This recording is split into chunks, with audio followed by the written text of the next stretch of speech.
You are listening to Single Smart Female. This is Jen, explaining the possibilities in your love life and examining your mantourage dating experiences.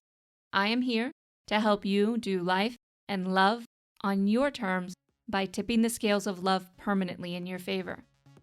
So don't forget to text this episode to all of your single smart girlfriends, and let's get started. Hey, my single smart female, it's your romantic fairy godmama coming to you today with a single smart female listener question. Now, this listener question comes all the way from the great state of Michigan. And Miss Totally Indecisive writes, Dear Jen, can your baby daddy, or whatever you'd like to call them, be part of your mantourage? We separated several months ago, but he has since been wanting to get back together, and I am unsure. Our son is 2 years old. I have a hard time going on first dates with people. Love the dating apps, but it never goes any further. Any advice over getting over that fear? Yes, I do. I do have advice about getting over that fear. But first, we're going to actually address a couple other things, and then we're going to talk about getting over first date fears. So first thing I want to talk about is it is definitely okay to keep your baby daddy in your mantourage as long as you actually have a thriving mantourage, okay? That's the caveat. You actually have to have a thriving mantourage. You should not be dating somebody you separated from if you are intending on dating other people and that's the only person that you're dating. That leads to a lot of messiness because it's another type of hyperfocus. And it, as you know, and you'll learn from me over and over again, hyperfocus doesn't lead us to the relationships you want. So you have to recognize, why did y'all split up in the first place? If there were things that you needed to learn about yourself romantically, then it is time to take a small break from him until you actually start dating and putting together a thriving mantourage. Now, with that said, the other thing you need to ask yourself is, are you doing this right now because you actually do want to be with him? You say you want to date, but you've got one foot out the door with him, and this is your way of just trying to appease him and appease your ego and just appease different pieces of you, but not really giving or fulfilling you on any level. And if you do decide to go back and be in a relationship with somebody, if you go into a relationship with somebody, always go in 100%. Don't go in with one foot out the door. Don't go in thinking about all the other things. Decide that you've made the best choice for you and you are going to go all in, and enjoy this relationship. And if something happens, of course, then you can come out of the relationship, or if you decide you no longer want to be in the relationship, you can come out of the relationship and then start dating. But I see too many women half-ass go into relationships, go in really skeptical. And if you're super skeptical and you can't get out of that skepticism, then that's a good indication right there. You should not be going into that relationship. If you're going into a relationship, it's because you've decided you're going to go all in and you're going to enjoy the absolute heck of it and make the most incredible time and memories out of it. Okay. I want to make this very clear.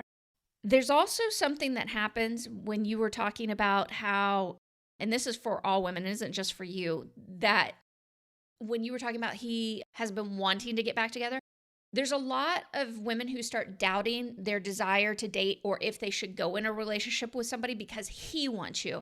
And there's a secret fear underneath that if I miss this opportunity, I'm never really going to have anything wonderful again. So I might as well at least kind of try. And that's the wrong reason to go into a relationship as well. There are limitless options in forever men, okay? Yes, I definitely believe in soulmates, but I believe we have multiple soulmates. So I 100% emphatically do not believe in going into a relationship because you're afraid that this is your one and only opportunity and that it'll go away. Now, even if you're like, I'm afraid it's my one and only opportunity with him, it very well may be. That doesn't mean there's not limitless other opportunities outside of that. The other thing is a lot of times it may not be the right timing for you. And if it's meant to be between the two of you, he'll come back around again at some point. And meanwhile, you need to focus on your mantourage dating. Now, with that said, let's go into getting over first date fears. First thing, at minimum, you already said you're enjoying the dating apps. off, you need a great profile, you need great pictures, things like that. That's the bare minimum for that. But at minimum, you should be talking to someone for 2 weeks online before you meet them offline to see if they stimulate you mentally at all.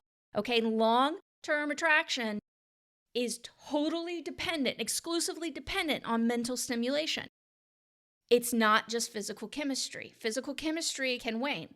It can come back, though, if you have mental stimulation. And I'm not talking about just assessing relationship goals. So a lot of times when we get to know somebody, we're like, oh my God, I really like him and we want all the same things and stuff, but we haven't assessed whether or not mentally we are intellectually attracted to him. Now, granted, we don't have to have the same type of intellect.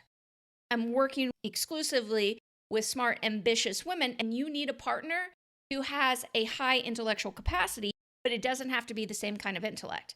It doesn't have to be an academic intellect versus, you don't have to get that specific.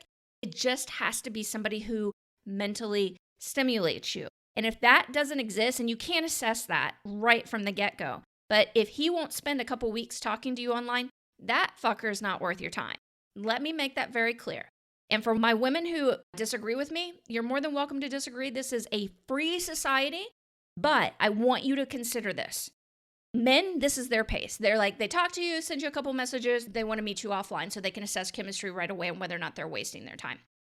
More often than not, you will waste more time actually meeting people and going through a first date process with somebody. Plus, you'll leave a really shitty ass taste in your mouth about dating in general if you don't take some time up front to get to know them.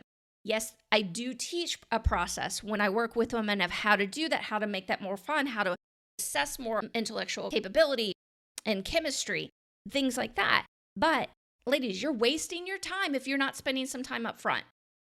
Women who go to meet on first dates over and over again and just do it right away, that's a very high adored woman skill. And most women aren't there yet. And that's why they get so jaded about dating. Take your gosh darn it time getting to know them first. Find out if they intellectually stimulate you. If they don't intellectually stimulate you whatsoever, meaning you don't really enjoy the conversation you're having that's outside of just talking about relationship goals, then that's not somebody you go on a first date with. Period. Okay.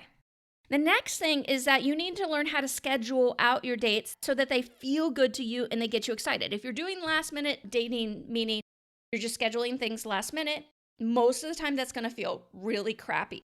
Okay? You're not going to feel cared for. A lot of you are going to be waiting for guys to contact you last minute, and then it may happen, may not happen. And it's just a clusterfuck of handling things. You're a smart, ambitious woman. You need to do that differently.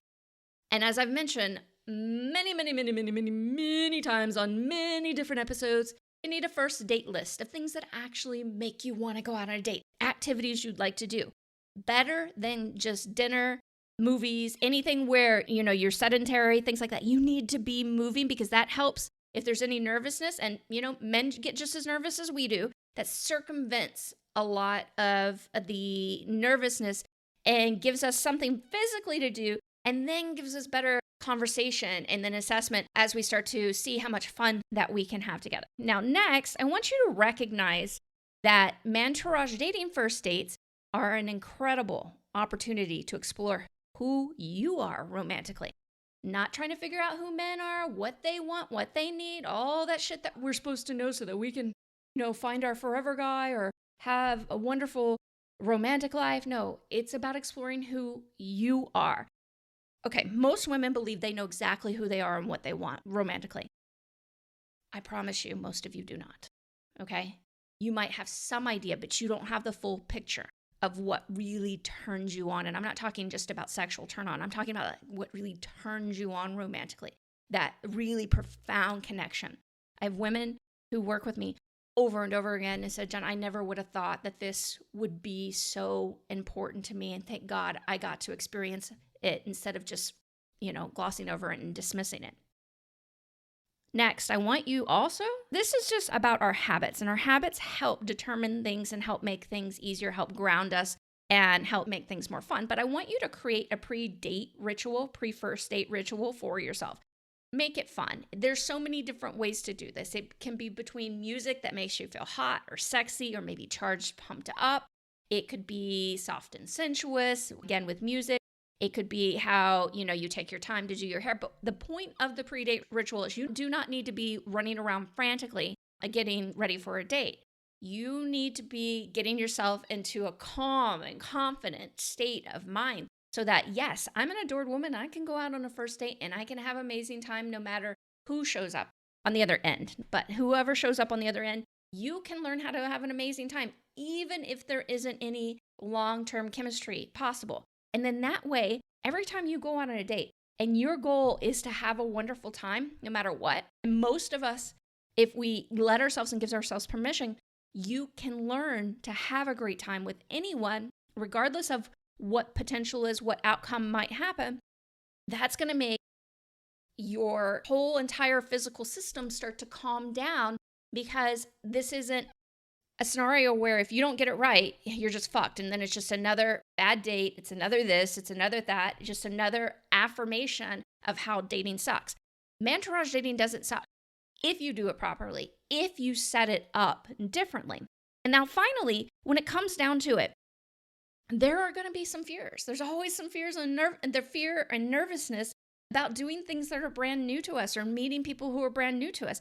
And we are strong women. We have to face our fears. We need to quit letting society tell us that we need to be scared of everything. The more fears you face, the more courage you have. And as you know, and if you don't know, you really need to take this in. If you want to have an amazing life, you have to be bold in certain ways. Now, bold, I want to make it very clear, it doesn't mean extroverted. It doesn't mean loud. It doesn't mean all those different things. But bold just means willing to face the things that scare the living shit out of you, or the smaller things that, just make you feel kind of anxious, and learn to process them in your body differently and make them fun for you and have an amazing time. Okay, lover girl, it's time for the final thought on today's show. Going out on first dates can be magically fun almost every single time, but only if you are doing mantourage dating the right way. Pre-work involved, no batteries required. Hey, lover girl, don't forget to subscribe to the show in your favorite podcast app, as well as share this episode with all of your single smart girlfriends. And if you're still confused about all the pieces of mantourage dating that you are probably forgetting, then head over to Jen Burton, that's JenBurton.com/secret society to learn everything mantourage dating includes. Remember, mantourage dating is not casual dating. It's not a rotation nor a cycle, and it is woman specific.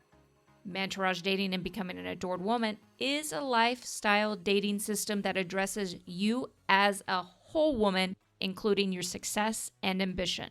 It simultaneously serves as the best relationship training that exists. Meet me at JenBurton.com/secret society. Again, that's Jen, JenBurton.com/secret society for a free video explaining all the pieces you need to include in your experience.